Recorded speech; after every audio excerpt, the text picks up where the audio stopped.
नमो भगवते वासुदेवाय नमः। पाप मोचनी एकादशी को लेकर मान्यता है कि इस व्रत को करने से व्यक्ति को सभी पापों से मुक्ति मिलती है। साथ ही एकादशी का व्रत करने से व्यक्ति को मोक्ष की प्राप्ति होती है और व्यक्ति जन्म मरण से मुक्त हो जाता है। तो आइए मैं आपको पाप मोचनी एकादशी से जुड़ी कथा सुनाऊं। एक गांव में एक गरीब परिवार रहा करता था। गरीब होने की वजह से वह अक्सर कर शिकार खेलने जंगल में जाता। उसका आदमी बहुत सारे जंगली जानवरों का शिकार किया करता था और उसी से अपने परिवार का पोषण करता, क्योंकि उसके पास कोई दूसरा काम नहीं। पर उसकी पत्नी को ये सब बिल्कुल भी अच्छा नहीं लगता कि उसका पति निर्दोष पशुओं की हत्या करता है। उसने अपने पति को कई बार समझाया कि वह इस प्रकार निर्दोष पशुओं की हत्या ना किया करे, पर उसके पति ने कहा कि वह कोई और कार्य जानता ही नहीं है जिस वजह से वह शिकार करके अपने परिवार का पेट पालता है। धीरे धीरे समय गुजर रहा था। एक बार राजा ने अपने यहाँ पर यज्ञ कराया। यज्ञ में उसने सारे गांव वालों को बुलाया, क्योंकि यज्ञ के बाद उन्होंने एक महा दावत की थी। दावत में सभी प्रकार के लोग आने थे। जब यह बात उस निर्धन को पता लगी तो वह भी अपने परिवार को लेकर वहां पहुंच गया। राजा ने जब उस शिकारी को देखा तो उसे भगाते हुए कहा, तुम यहाँ पर भोजन नहीं कर सकते। यह सुनकर वह व्यक्ति काफ़ी हैरान हुआ और हाथ जोड़ते हुए बोला, क्यों महाराज, आपने तो सारे नगर वासियों को बुलाया है, तो फिर मैं यहाँ भोजन क्यों नहीं कर सकता? क्योंकि तुम निर्दोष पशुओं की हत्या करते हो। मैं ये यज्ञ पुण्य कमाने के लिए किया है, ना कि पाप कमाने के लिए। तुम जैसे लोग अगर मेरे यज्ञ का खाना खाएंगे तो मेरा यज्ञ दूषित हो जाएगा, इस वजह से तुम यहाँ से जाओ। यह सुनकर उस शिकारी का परिवार काफ़ी ज़्यादा दुखी हुआ और वह वहाँ से चला आया।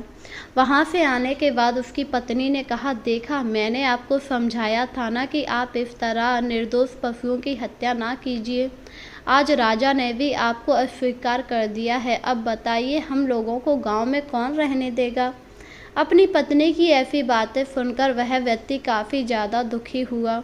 उसे कुछ समझ नहीं आ रहा था वह क्या करे, और रात में वह अपने परिवार को छोड़कर अकेला जंगलों की तरफ चला गया।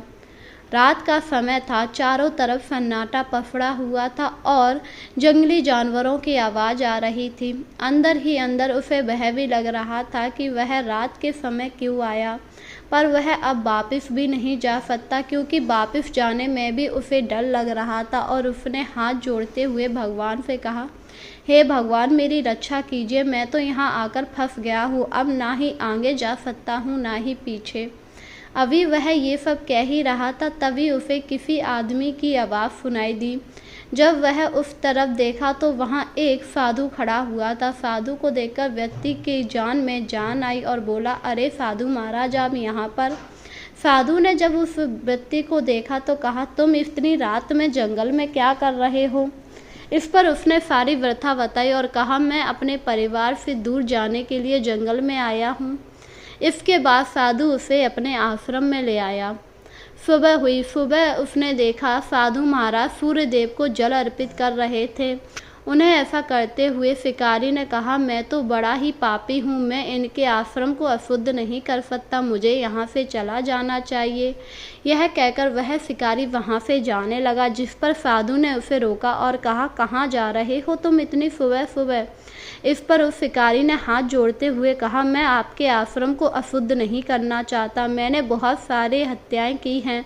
अगर मैं आपके आश्रम में रहूंगा तो आपका आश्रम दूषित हो जाएगा, इसीलिए यहाँ से जा रहा हूँ। यह सुनकर वह साधु मुस्कुराया और बोला, ये सब तो कर्मों का फल होता है, वैसे भी माया के प्रभाव से कोई भी नहीं बचा है। तुम ये सब अपने परिवार को पालने के लिए करते हो। यह सुनकर वह व्यक्ति थोड़ा हैरान हुआ और बोला, हाँ, मैं ये सब अपने परिवार को पालने के लिए ही करता हूँ, वैसे मुझे ऐसा करने में कोई भी मज़ा नहीं आता। इस पर ऋषि मुनि एक पेड़ के नीचे बैठ गए और बोले, आओ मैं तुम्हें इसका एक उपाय बताता हूँ। अगर तुम्हें लगता है कि तुमने इतने सारे पाप किए हैं और तुम इनसे मुक्त होना चाहते हो तो तुम्हें चैत्र मास की पाप मोचनी एकादशी वाला व्रत करना चाहिए। इस व्रत करने से तुम्हारे सारे पाप दूर हो जाएंगे। यह सुनकर वह व्यक्ति काफ़ी ज़्यादा खुश हुआ और बोला, क्या आप सच कह रहे हैं? क्या ऐसा करने से मेरे सारे पाप दूर हो जाएंगे और सभी लोग मुझे स्वीकार कर लेंगे? हाँ हाँ, क्यों नहीं। अगर तुम इस एकादशी को व्रत करोगे तो तुम्हारे सारे पाप दूर हो जाएंगे और तुम्हें पुण्य की प्राप्ति होगी। यह सुनकर ऋषि मुनि ने उसे पूजा विधि बताई और कथा का पान भी कराया, जिससे वह शिकारी काफ़ी खुश हुआ और अपने घर आ गया। उसकी स्त्री ने उससे पूछा, रात भर तुम कहाँ थे? जिस पर शिकारी ने अपनी पत्नी को सारी बात बताई। अपने पति की बात सुनकर पत्नी काफ़ी हैरान हुई और बोली, तुम्हें एक साधु ने आश्रय दिया, बड़ा हैरानी वाली बात है। उस दिन राजा ने तो तुम्हें भगा दिया था। जिस पर आदमी ने कहा, उनका कहना था ये सब माया के वशीभूत होता है। मनुष्य अपना जीवन यापन करने के लिए ऐसे कर्म करता ही है, पर इससे छुटकारा भी पाया जा सकता है। मैं इस चैत्र मास की एकादशी को व्रत रखूंगा, जिससे मेरे सारे पाप दूर हो जाएंगे। यह सुनकर उसकी पत्नी काफ़ी ज़्यादा खुश हुई। धीरे धीरे समय गुजर रहा था। अब उसने हत्याएं बंद कर दी थी। वह अपनी जीविका चलाने के लिए मजदूरी करने लगा। जब यह बात राजा को पता लगी तो वह थोड़े हैरान हुए। उन्होंने उसे अपने पास बुलाया और कहा, मैंने सुना है अब तुम शिकार खेलने नहीं जाते हो। हाँ हाँ महाराज, आपने बिल्कुल सही सुना है, अब मैं शिकार खेलने नहीं जाता। यह सुनकर राजा थोड़ा हैरान हुआ और बोला, पर तुम शिकार खेलने क्यों नहीं जाते हो? पहले तो तुम कितने सारे निर्दोष जानवरों की हत्या करते थे। यह सुनकर शिकारी ने कहा, मुझसे बहुत बड़े पाप हुए हैं, मैं उन्हीं पापों का पश्चाताप करना चाहता हूँ, इसीलिए अब शिकार नहीं खेलता। यह सुनकर राजा ने कुछ नहीं कहा और उसे जाने दिया। समय के साथ एकादशी समीप आ रही थी। एकादशी के एक दिन पहले एक सेठ के यहाँ पर चोरी हो गई। चोरी हो जाने के कारण सारा दोष उसी शिकारी पर आ गया और सेठ ने कहा कि मेरा सारा धन इसी शिकारी ने चुराया है। राजा को जब यह बात पता लगी तो उन्होंने शिकारी को अपने पास बुलाया और कहा, क्यों तुमने सेठ का धन क्यों चुराया? जिस पर उसने हाथ जोड़ते हुए कहा, मैंने कोई धन नहीं चुराया है, मैं भला धन क्यों चुराऊंगा? जिस पर सेठ ने कहा, नहीं, इसी ने चुराया है, ये अब कोई काम धंधा नहीं करता, इसने नया काम शुरू किया है चोरी का। यह सुनकर राजा भी थोड़े परेशान हुए, क्योंकि सेठ बिल्कुल सही कह रहा था। अब वह कोई भी काम नहीं करता था, मजदूरी किया करता था। इस पर राजा ने कहा, ठीक है, तुम्हारे घर की तलाशी ली जाएगी। अगर तुम्हारे घर पर सोना चांदी मिला तो तुम्हें मृत्युदंड मिलेगा। यह सुनकर वह व्यक्ति काफ़ी ज़्यादा घबरा गया और मन ही मन विष्णु भगवान का जाप करने लगा। जब उसके घर पर सैनिक मिले तो वहाँ पर सोना चांदी नहीं था, जिससे वह लोग वापिस लौट आए और उन्होंने राजा को सारी बात बताई। राजा को जब पता लगा उसके घर पर कुछ नहीं है तो उन्होंने सेठ से कहा, तुम्हें कोई गलत फहमी हुई है, तुम किसी और को ढूंढो। यह सुनकर सेठ वहाँ से चला गया। वहीं वह शिकारी काफ़ी ज़्यादा प्रसन्न हुआ। अगली सुबह शिकारी उठा और उसने व्रत किया, क्योंकि आज पाप मोचनी एकादशी थी। उसने व्रत रखा और विष्णु भगवान की पूजा की। पूजा करने के लिए वह मंदिर में गया। जैसे ही उसने मंदिर की सीढ़ी पर कदम रखा, पुजारी ने उसे रोक दिया और कहा, तुम इस मंदिर में पूजा नहीं कर सकते, क्योंकि तुमने बहुत सारे निर्दोष जानवरों की हत्या की है। तुम्हारे जैसे पापी दुराचारी का मंदिर में आना निषेध है।